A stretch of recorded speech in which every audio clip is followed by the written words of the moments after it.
Hey guys, AniMind here and back at you with another speed paint video. Today I'm revisiting one of my older creations, and this creature is indigenous, if I can say that, to the underworld in my storyline. So today I'm just going to talk a bit more about my storyline, because I've been drawing a lot of underworld and storyline related stuff. And I'm not going to talk about my storyline, the main storyline itself. I'm more going to talk about lore of the storyline, as in the underworld. I'm going to talk about how the underworld works, some characters and some creatures and stuff like that. So yeah, this is a demon from the underworld, and the name of my underworld is called Abadon, which I remember is, if I remember clearly, is a Greek term, which also describes a part of the Greek underworld. And yeah, so how Abadon, or the underworld, works is, what happens is your soul is more or less, it's part of a water cycle, if I can say it like that.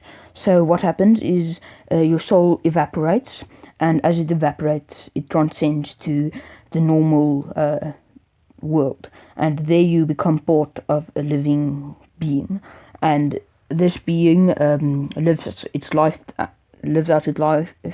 and as it lives out its life, it probably gets either polluted or filtered by circumstances. Like, let's say you were abused or something like that, then that would mean that you were polluted, because you will have more hateful thoughts. Not necessarily, but that's just a common example. Or let's say you were born with wealth and you were taught good manners, you had a good life, then you would be really a tolerable and nice person, and then you will filtered. So basically all people are born innocent and they die polluted, or even cleaner than they were born. So what happens after that is you come through different streams of the underworld. Some streams are dedicated for polluted souls, others are for cleaner souls, and depending on which stream you are, you will either get filtered or cleansed, or you will be polluted, or yeah, just polluted. And this makes sure that all souls are evenly clean, and they are all innocent. And you're not born necessarily innocent, you're more born neutral, because innocent would mean that you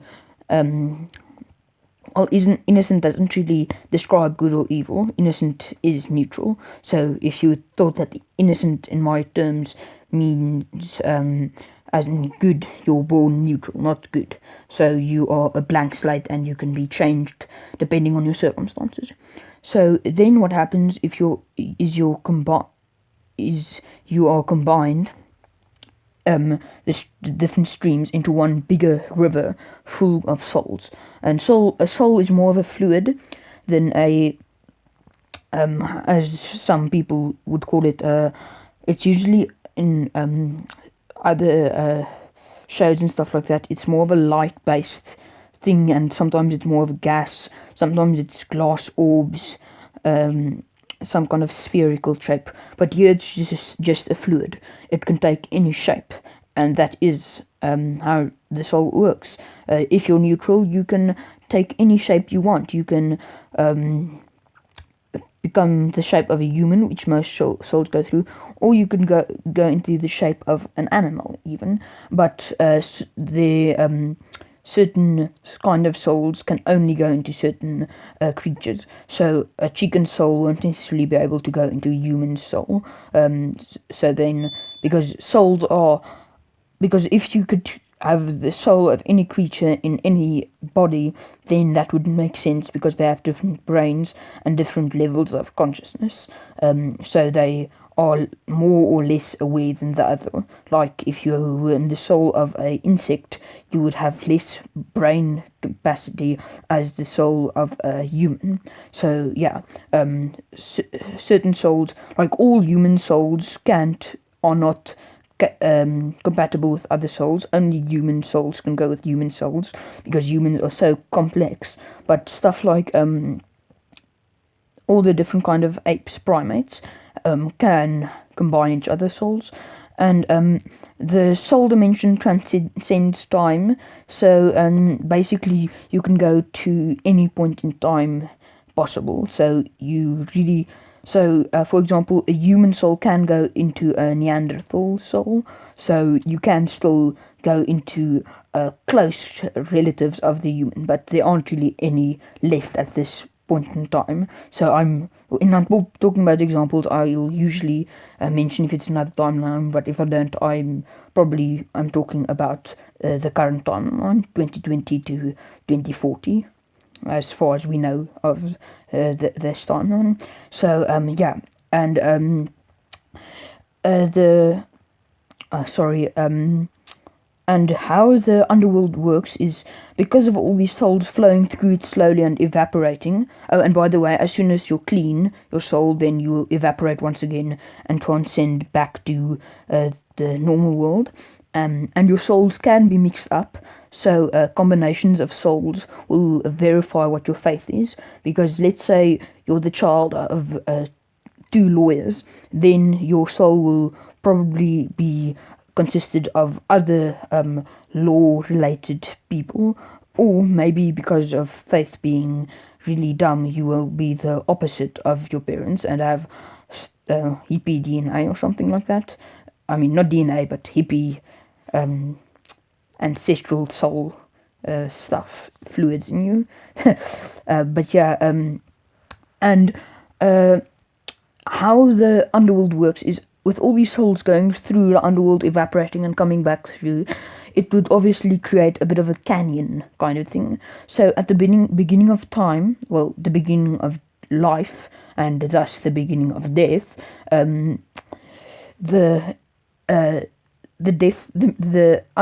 underworld was entirely flat surface, and as more and more souls came through, because souls can be created in the normal world, it's just a lot more complicated, and I really haven't figured it out, to be honest, yet. Then the souls go through and it's created a bit of a canyon, and so there are different levels, and there are also different levels of civilization, because some creatures are intelligent in the underworld, and these creatures can drink souls. It's obviously like a water cycle, and these souls can go through them and either be purified or made polluted, or be polluted, and that depends on which creature it is. Not all creatures in the underworld are evil. I just wanted to clarify that. Some of them can be good, some of them are neutral and stuff like that. But this creature is evil, and this image's name is actually Even Evil Needs a Break. And yeah, please comment down below what you think of my image, what you think about my lure of my series. Just to clarify, this isn't like a real belief, it's just for my storyline. Please leave a like and subscribe, comment down below, and I'll see you in the next video. Thank you and goodbye.